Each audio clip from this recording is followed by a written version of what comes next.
Hey everyone, this is Dr. Susan Berger. I'm here with Philip Shepard. He's our main Saturday speaker at Embracing the Deep Mystery of Wholeness workshop, being held in Doylestown, June 25th and 26th. It's going to be an amazing, amazing weekend. Philip is a mentor and friend, and I've had some amazing experiences. My life has been changed because of you, Philip.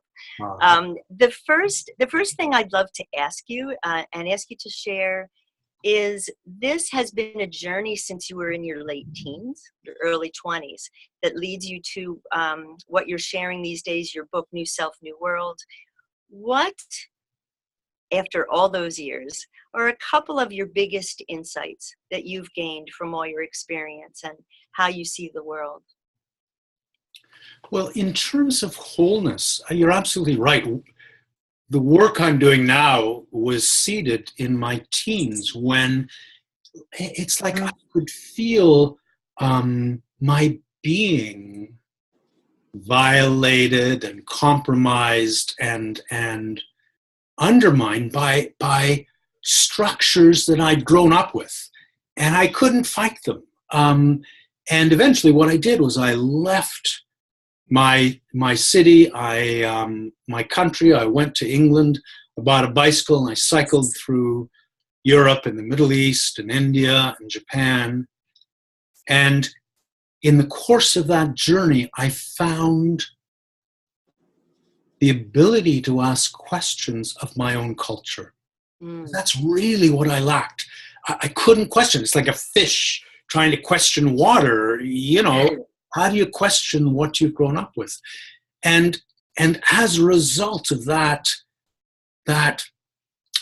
process of traveling through so many different ways of understanding what it means to be human, and finding each of those ways luminous and finding each of them limited in its way, I was finally able to come back and start asking questions. And one of the primary things I came to understand is our estranged relationship with wholeness. That in our culture, we talk about wholeness all the time, but it's almost as if we're talking about something else. We're talking about a substitute for wholeness.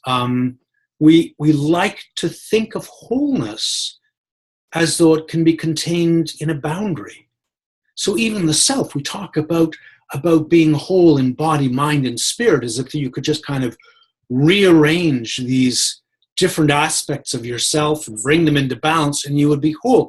That sort of leaves the rest of the world out of the equation. And that's an important thing, because it's only through relationship that we really tap into our being, that we really discover who we are. We don't discover who we are in isolation from the world. It's by coming into relationship with the world. And then, of course, you look at all the aspects in our upbringing, in our habits of thinking, in our language, in our hierarchies that inhibit what it is to come into full relationship with the world around you. So if I were gonna land on one primary thing I've taken away from all those years, it would be that blindness in our culture to wholeness, and then what it means to allow your eyes to open to it. And what happens is you're able to move from this really limited, boundaried sense of self in which you're examining and analyzing and trying to figure things out within the bubble of the self, and that just dilates into the world, and things become so much easier, and you take things not nearly as personally as you would otherwise. So it's really allowed me to land in a place, I guess, of personal peace for myself. Yeah. Wild peace. There you go. The quality of the present. Yeah. Is that of a wild peace. Right. Yes.